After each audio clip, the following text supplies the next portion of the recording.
Welcome to Procurement Stories. I'm so happy that we finally met and thank you for being here. Do you think procurement is for everyone? And that's a really good question. I think procurement needs lots of different characters to make it creative, to advance the profession. So, in a broad sense, yes, I think it can be for everybody. But I also think that people's experience of being in procurement varies massively between different industries, between different organisations, depending on if you're part of a small one or a large one, if you're part of a large procurement team or just a very small team of one, two, three people. So while I do think it can be for everybody, I think experiences vary because of the organisational context. So it's probably quite a complex topic, really. And do you think coaching sessions can help you with feeling better procurement professional and more fulfilled one? Yeah, absolutely. I think coaching as a skill set to support the procurement profession is really vital. I think my journey into coaching and coaching procurement teams and procurement professionals individually, they've certainly seen results from it. We focus on certain aspects such as confidence, strategic thinking, and visibility. They're the three main areas that I help my coach clients with. So I absolutely think coaching is, as a skill set and as an intervention, can be really helpful to the. And what do you think makes someone a good fit for a career in procurement? I think you need to be adaptable. I think you also need to be in touch with building your resilience because the goalposts seem to change all the time. And I actually think there's room for a lot of creativity within procurement, which feels very alien because normally we associate procurement with processes and structure. That's true. Yeah, but I don't think it's a coincidence now with the amount of people that I've coached over the last 3 years that I've been doing this, that there is a lot of creativity that sits within this industry. So I've worked with people who love to paint, who are artists outside of procurement, they're musicians. There's a lot of creativity that we sort of really try to bring out of them, like seeing the person behind the role and bringing it into the profession. So I absolutely think creativity has a place. I love that. Yeah, that's true. We need to be creative. Yes. Very often. Well, I think creativity leads to innovation, right? So I think they can be really linked. But I also think creativity can help us to make procurement even better. So I absolutely think it has a place and it needs a place. So my favorite question, what is your procurement story? How did you get or find yourself in procurement and how you moved to coaching from that? That's pretty unusual. Yeah, I guess so. I'm not the only one. So, and I love to connect with others who are in this space, but I think everybody has a story that sometimes starts with I fell into procurement, right? But my journey and my relationship with procurement, I guess, isn't a standard one. So it started off in 2010. I just moved back to the UK and I was working for a small recruitment firm who experienced massive growth just during the time that I was there. And I started off as their operations manager, operations consultant, I think my initial title was. And as the company grew and grew, I found myself responsible for managing risk throughout the supply chain and negotiating terms and contractors, building relationships with our supply base, but also with our clients. And I loved it. I absolutely loved finding the pockets of risk and trying to obviously navigate and mitigate that and building better process and governance. I was always having to think on my feet because in those 3 years that I was there, things were always changing and there was a real passion behind the business. So I absolutely loved that. But when I was looking at what that meant for me long term in my career, I was trying to figure out what that was. I'd never heard of procurement and at the time. I didn't know. I was obviously doing supply chain stuff. So I just started researching and I came across SIPs and procurement. And so I actually self-funded two procurement modules, two study modules from SIP to try and understand a bit more about managing risk in supply chains. And it was the old syllabus back then, so the modules have probably changed since. But that's when my first interest in procurement. And then it was because of that I got the job that I went to next and spent 9 years in a supply chain. So I would say that my move into procurement was intentional, but I didn't follow a standard route within procurement at all. So I never actually did a buying role. My roles were always newly created ones. I've realised that my career, that my last 6 roles in corporate were always newly created roles. I was the first person to Oh, do them. So I always had to, again, think on my feet of what we need to build things from scratch with processes, get people bought into what I was trying to do, what the team were trying to do. So I guess the best way to describe what I did with procurement was, I think they would call it procurement excellence now, but my role eventually became head of support to procurement. So there was a lot of P2P processes we were improving. I did a lot of work on supplier relationships for the operational aspects of procurement. I did a lot of internal stakeholder management, trying to get the relationships between procurement and parts of finance working better because of these processes. But it was always about supporting the procurement team. So I had a grasp of the challenges they were up against, but I was also able to see things differently because I wasn't in the weeds of the procurement. And I think that's why coaching works really well for me, because I massively understand what they're going through and their challenges, but I'm able to sort of help them see things through a different lens. So those 9 years there that I spent at supply chain were great because the role kept evolving. I probably did about 3 different roles when I was there. But this is what eventually led me to employee engagement. So after doing the internal stakeholder stuff and delivering change with the teams through processes and projects, I took over the leader sponsorship of employee engagement within our business unit. I absolutely loved it. It was also during the time of COVID when the teams were under a lot of pressure to deliver on behalf of the NHS. And some of us had kids at home while we were doing this. So I was really starting to get a sense at the time, gosh, everybody needs different support. The same level of support is different for this person as what it is for this person.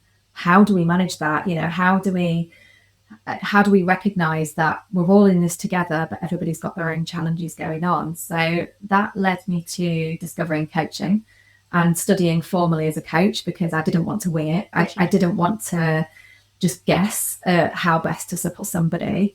So yeah, I trained as a coach, and that led to me leaving the business and own coaching business, and that ended up being a coaching business that supports procurement. that's awesome. That reminds me one thing. So we always talk about procurement stakeholders relationship or procurement and supplier Mm-hmm. relationship that is challenging, that we need to improve the communication and so on. But I just realized that nobody's talking about the challenges in communication within the procurement. So, for Mm-hmm. example, buyer's team and operational team, Yes. right? There's so many misunderstandings there. Mm-hmm. Sometimes I saw small fights and not enough understanding there, right? Mm-hmm. So operational team feel that okay, buyers want something from us, but we don't know what they want, and they feel like they think they are better than us. Then the buyers team says, okay, operational team is not helping. They are Yeah. still very administrative. They stick to the rules and they are not open and creative enough to support my work. So Yeah. there is a lot of tension there. Absolutely. I sometimes provoke this argument on LinkedIn, and I use it in my team coaching. I ask a question. I say, whose category is more important? Who's more important between this team and that team? And Yeah. the answer is nobody's more important. There's different priorities. There's different languages being spoken. Yeah. So a point of view that I come from, and I really believe in that perceptions of procurement, working better with our stakeholders actually starts inside procurement. It's a side job. Yeah. So understanding each other and how you support each other within a procurement team, the more aligned you are as a procurement team, the more buy-in you're going to get strategically from your wider stakeholder base. But absolutely, communication is a huge thing. And this is where coaching again comes in, because I so didn't understand what coaching was. I thought I was coaching people, giving advice. I thought that was coaching. It couldn't be further from the truth. Just like where people think procurement is just buying stuff, it's the same with Yeah. coaching. People think coaching is just giving advice by telling. And actually, there's a real difference between what a coaching approach is and what mentoring is, as an example. Mm-hmm. So when it comes to communication, a lot of what you learn when you learn to coach, and I do this now in my coach training programs for procurement, is that it's about meeting your stakeholder, that individual, meeting that individual where they are, because we're not all on the same page. Because not only do we have different priorities and work, that individual, that human behind the role, also has stuff going on outside of work. That impacts the way that they show up to their job, and their own story, their own procurement story, their own career history determines and guides and indicates how they show up in their work now. So the more you get to understand a person and how they tick, the more you're going to get out of them. But that the same is also true for ourselves. So when you learn to coach, you also learn about yourself. You learn so much about how you communicate and what your triggers are, what your weaknesses are. And you can only coach someone as far as you've had the learning experience yourself. So when it comes back to communication in procurement, the more we work on that within procurement, on our own perceptions, our own communication skills, the more we understand ourselves in that organizational context, the more we'll be able to communicate with others, both internally and externally. That's true, because the frustration inside provokes the frustration outside, right? You Absolutely. cannot get that fantastic communication channel and build the relationship with stakeholders when you are missing the relationship with your coworkers in procurement, right? Yeah, absolutely. Exactly what you say. You know, the frustration we have inside is reflected outside. There's a coaching concept that's about perception projection. You know, what we perceive, we see. It's like we go looking for things that it's confirmation bias. We go looking for things that we are perceiving ourselves. So if we take that golden, I say golden because you hear it all the time about procurement's not valued. My provocation as a coach is to say, so where's the value that you hold within yourself as a team, individually? And the idea of coaching is to really provoke thought, critical thinking. Are you happy? Did you find yourself in coaching? Do you think Yes. this is your place? Yeah, and do you know what? That's a great question as well, but because happiness and career happiness, you know, are massively linked. I think you make your own happy. I think our feelings can be massively impacted by the feelings of others. We can absorb others' feelings and others' thoughts at times. So yes, I definitely love what I do. I'm really passionate about supporting procurement in particular. But I just want to circle back to that. Have I found my place? Because actually, for a long time, I had that thing about whether I belonged in procurement because my role wasn't a traditional role. You know, I studied so hard throughout my journey, and I massively understood the challenges. But in terms of that thing about the internal tensions, there was always that question I had about, well, how do I fit in here? And going back to what we were saying about projecting that, you know, did I ever put that worry onto others, you know, about my own value? Absolutely, I did, by the way. Yeah, we're all human. But I think certainly you can find your place and your belonging in any profession, but you've got to have that self-belief. And again, that's another core pillar of what we work on within coaching. So yeah, I've absolutely found what I love to do, but I've incorporated my entire career journey along the way. So I sometimes feel like you eventually get to where you're supposed to be. So you are on the right place. Yeah, for You're that. now.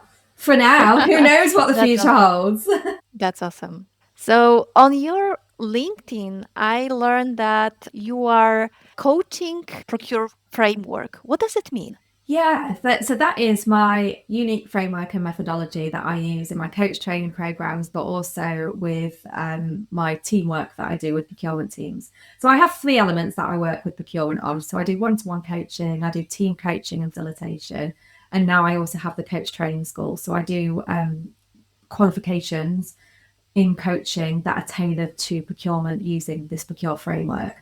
And the reason why I developed that framework is because I think coaching as a skill set is needed within the profession. To move procurement forward, we need more than one coach. We need coaches within the teams and the business because it's a constantly evolving profession. And there is a burnout problem. There is a disillusionment problem within procurement, and coaching for me helps that. So the procure framework was a way of trying to give structure that procurement can be familiar with, but also creativity to those soft skills, those people skills, those coaching skills, the human skills. So the way that procure framework works is that in the coach training, we go through lots of coaching tools and techniques that fit under those letters. So as an example. So that's where it talks about the strategic element, the goal setting, how to coach somebody through. So it's a coaching qualification to coach somebody one-to-one. But by gaining these skills, you gain some insight into yourself, and you can use all of these skills to build your soft skills with your stakeholders. So it's a coaching framework to learn how to coach, but it also doubles up as a soft skills framework to use with your stakeholders. So other examples, so the U is understanding self and others. That's our self-awareness, it's our emotional intelligence. R is relationships. So we talk a lot about relationship dynamics that you'll see playing out in the workplace, that tension that we talked earlier. Mhm. But the framework contains tools to help you navigate those politics. What is one of the most common struggles that you've seen among procurement professionals? So there are three reasons why I coach people one-to-one. Really, the most common ones, it's to gain more confidence in what they're doing, to develop their strategic thinking, and also to enhance their visibility. And I'll pick on that one when it comes to struggles and challenges, like you ask. So I have people come to me who say they've been told or advised that they need to be more visible as a procurement professional. Yeah. And many of my clients, and maybe across the profession, there are many people who identify as introverts in this profession. And so the thought of being visible can feel terrifying, because sometimes we think of visibility as being the most vocal in the room, being on a stage presenting to 100 people, when actually, for me, it's not about that at all. It's developing visibility in a way that works for you. So yes, we might push you out your comfort zone a little bit. We may need to develop how you are visible, but we're not going to betray who you are as an individual. So an example is that I worked with a procurement leader who had this feedback. They identified as an introvert, and they came to this realization through the work we did together that they didn't need to be more vocal in a meeting. Their version of visibility was connecting with people in a different way. So doing one-to-one meetings before the big meeting. So people knew what their agenda was, what their strategy was, what their vision was for procurement. So then they could call upon that vision when they were in the meeting. So it wasn't about trying to go, hey, it's procurement here. Can I talk, please? It's more about building really trusted relationships in a way that works with that individual's style. So that's a common one. But that's interesting. It's true that when you meet someone face to face, it helps you to be more confident. I never thought about that, but you're right. It makes you more secure about what you are trying to achieve here. Yeah, I think the key to that is breaking it down, because sometimes we put it all together in this big bundle of things. So visibility is a huge thing, whereas actually the job of a coach is to help you unpick that ball of strands of, you know, those threads that you've got, and pull at the ones that are relevant, chuck away the ones that aren't, and apply it to your situation. So what I would say in terms of the coaching is that while I focus on supporting procurement, part of my job is to actually pull them out of the procurement role and focus on then the human behind the role, and then to help them to integrate into it. So to see themselves differently. And I think visibility. Yeah, that's true. And procurement has to be more visible. We all are speaking about that, but how to get there is a one big question mark, right? It's like everyone thinks it's needed, but the reality is coming.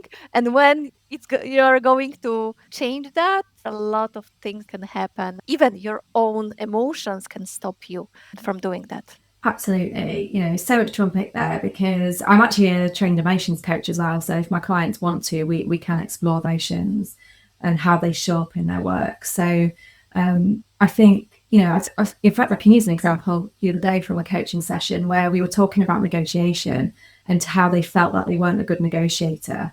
Whereas actually the negotiation skills they had wasn't the problem. It was their feelings about moving into that meeting with a particular supplier. So it's about breaking that down. And going back to, we need to be more visible, we need to have those relationships.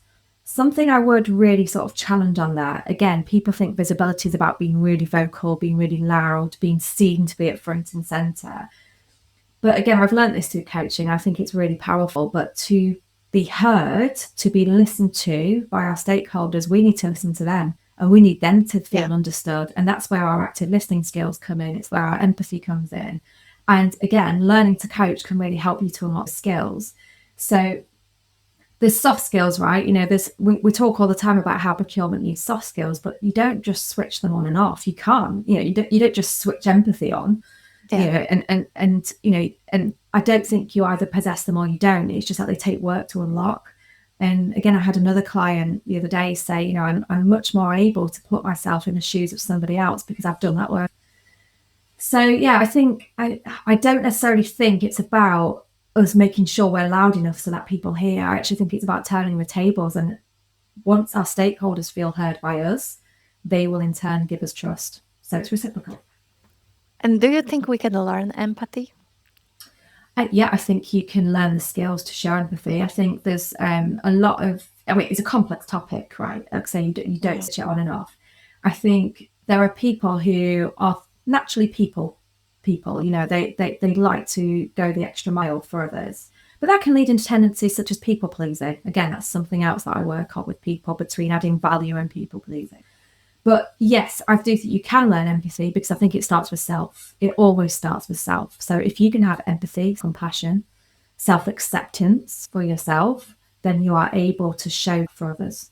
So it always starts with self. So yes, I do think it can be. I think it takes work, it takes intentional action, intentional learning. And I love what you said about the example of the person who were feeling that he's not good at negotiation when the reality can be totally different, and just his mindset is stopping him from being better, right? So a lot of limitations we do by ourselves, Yes. and the reality is different. Yeah, I think it's important to keep talking about that, not only in procurement, right? Because it's a general human thing that we are always, or not always, we are usual enemy of ourselves, right? So the only limitations that we have are the limitations that we create for ourselves. But I think it's important that voice to be heard in procurement in particular, because as you said, there are a lot of people that experience burnout, Mm-hmm. or a lot of people that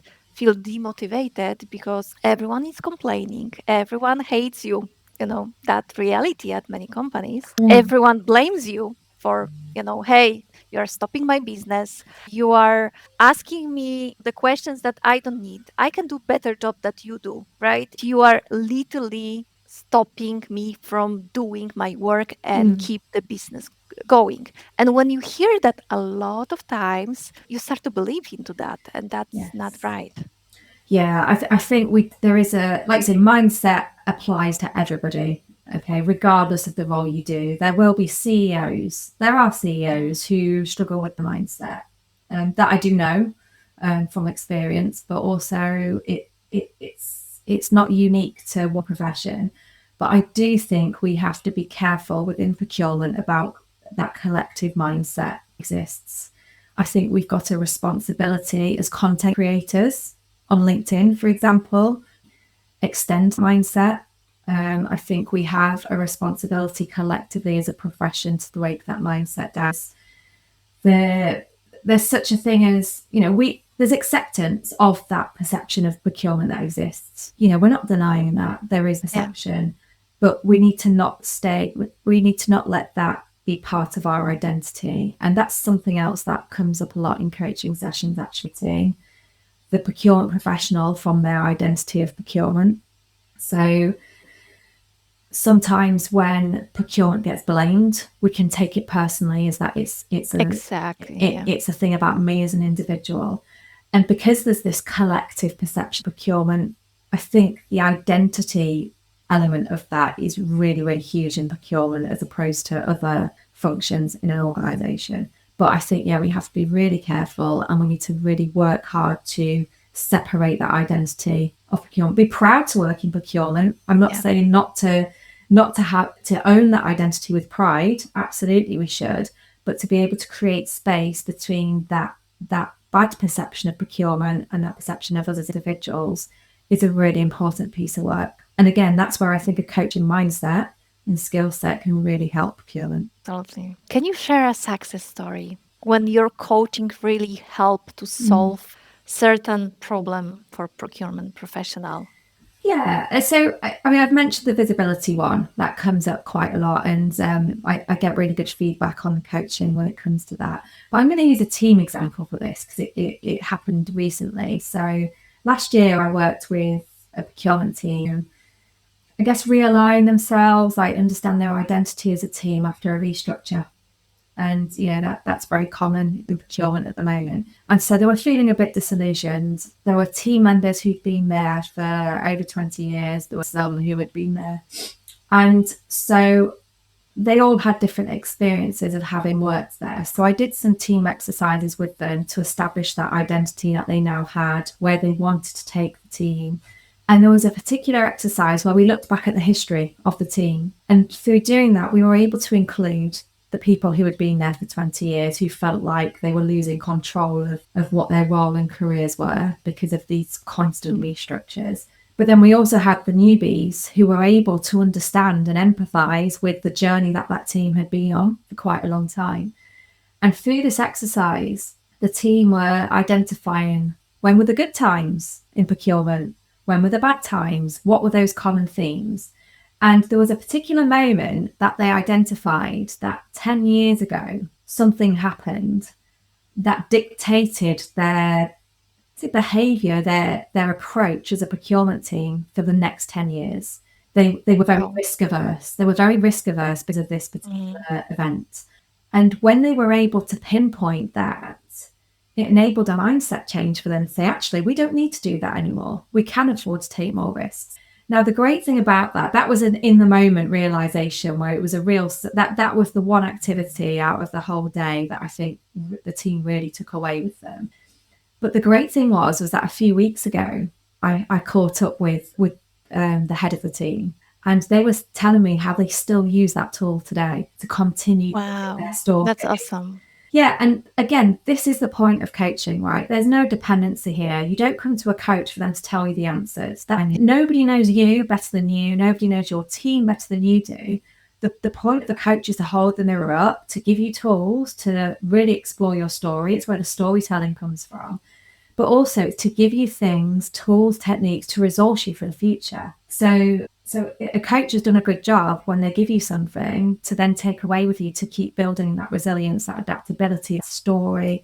So that's a great success story for them, for that team. And I love the fact they're still using that tool a year later. How do you measure success in your coaching relationships? What key outcomes do you aim for? Yeah, this is, again, such an important question to ask when it comes to coaching, because when somebody comes to coaching, it's not for the coach to fix. Okay, I don't have a mindset of anybody needs fixing. Nobody needs fixing. They are whole and resourceful as they are. My job is to help them to take action and to make progress. So when we start working together, we really focus on building that goal. Not only, and it might not always be a tangible goal in terms of a number.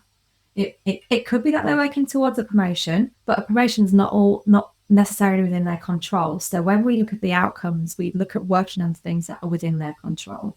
So that's the first thing. The second thing, like I say, it's not just about numbers and a tangible outcome. It's about how will you feel? What will you be seeing? What will you be hearing? What will you be experiencing?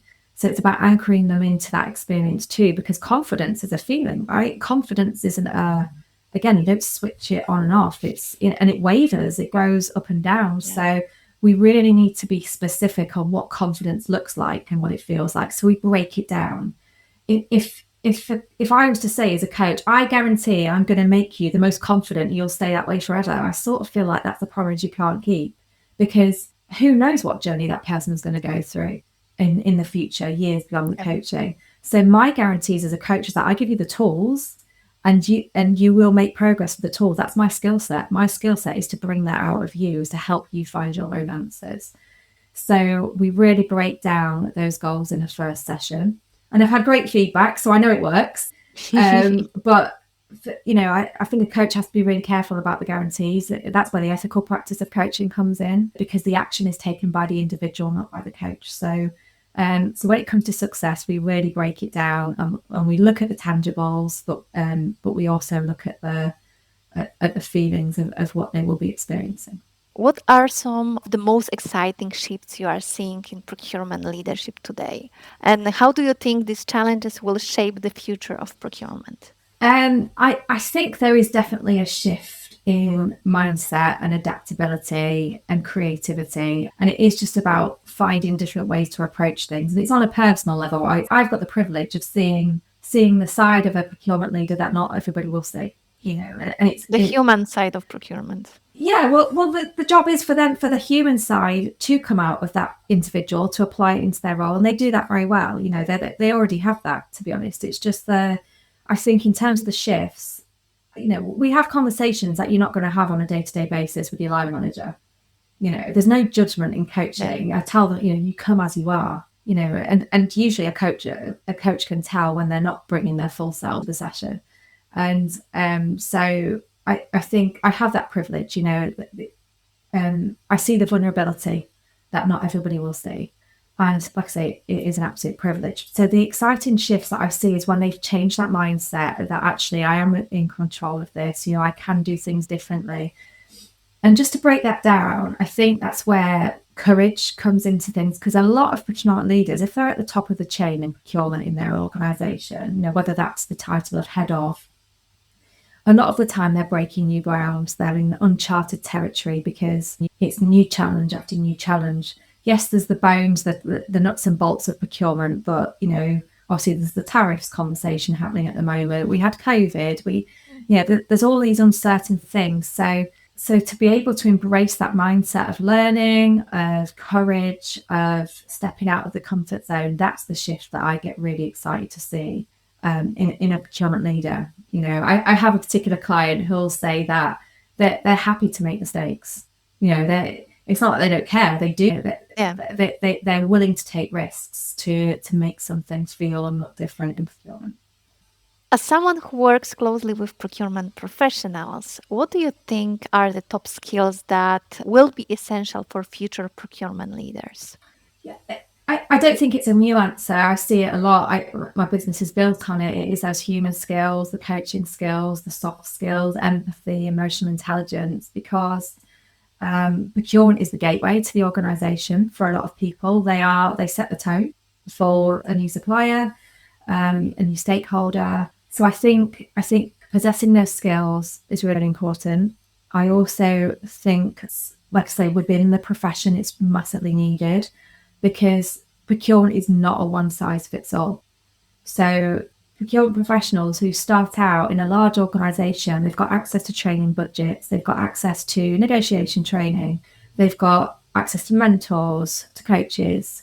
And then you've got somebody else who's building it from the ground up in a small organisation. So it's not a one size fits all. And therefore, having an adaptable skill set of those soft skills, those coaching skills, is absolutely vital, because you need to meet your team, your stakeholders where they are. And you can only really do that if you've got those skills. So they're the top ones for me.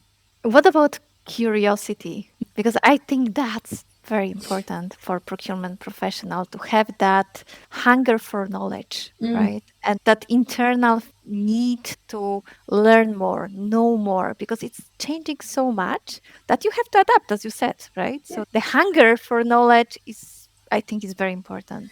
It's a great skill, curiosity. It's a coaching skill. You know, it's tell me more about this, you know, open questions rather than closed questions, being free of assumption, being free of judgment.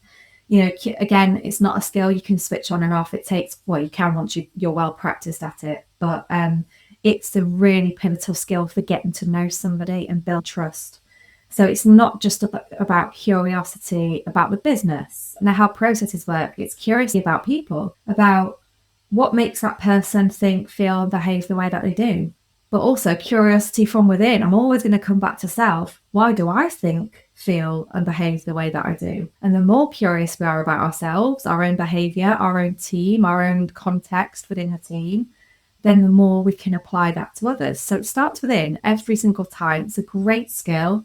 So it starts with open questions, but there is that element of lack of judgment, because when we judge, the walls are up, we can't build trust. Yeah. All coaching skills. So you work with a lot of people on daily basis, right? You talk to people, you help them, you spend a lot of your time with them. How you help yourself? I mean, you give a lot, and when people in similar profession give a lot to others, they tend to forget about themselves and suffer because of that. So how do you maintain that work-life balance or your personal balance between what you give and what you get?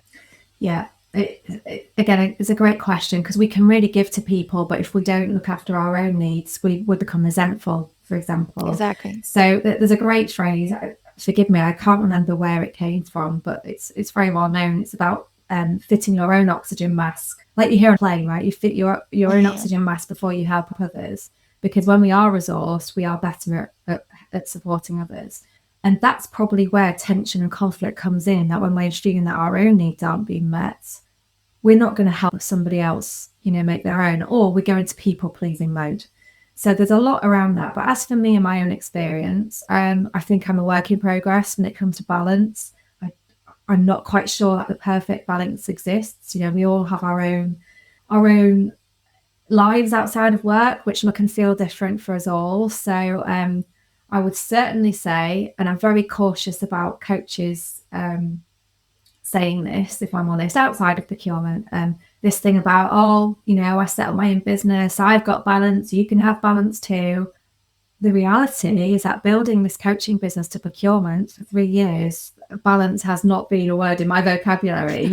So it's taken a lot of hard graft, a lot of dedication to build those relationships and to get the Yeah. business moving and to make it sustainable. And anyone who has set up a business from scratch will tell you that's the case. I'm sure there are some unicorn businesses out there where they've been an overnight success, but most overnight successes have actually been in business for years. They've been learning and failing as they go along. So balance for me, I would say, isn't always as I would like it to be, but I'm human. A good coach does not come from a position of I know all the answers. What I would say is that I think I got to a point last summer when I said I need to stop saying when I get the business to a certain level, I can justify taking a day off. I can justify Mm. going to the gym or wherever in the middle of the day. I'm not a gym goer, but I go swimming at a gym. I don't do anything else there. But so in the summer, I said I need to stop making excuses and just do it.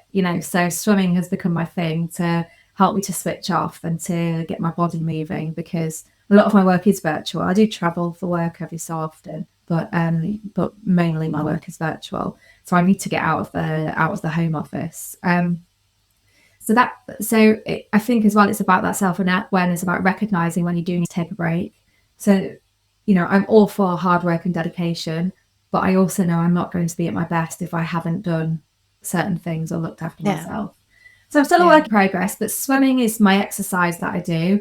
In terms of mentally switching off, I love to watch tennis. Tennis is my thing that I just love. I can't hit a ball over Okay. a net, but I can tell you a lot about what's going on in the tennis world. So I really, really do enjoy that. So they're my two things for balance. I have a young family, so I obviously, being able to run my own business, I do make the school run a lot more than I used to, which is great. But again, I pay for that in other ways. I have to, work late sometimes, I get up very early in the morning anyway. But when I have to work on the business at abnormal times of day. So work in progress, but I think we're all a work in progress, really. Thank you. I have no more questions right now. I regret I don't have another 10, to be honest, to ask you, because it just such a nice chat.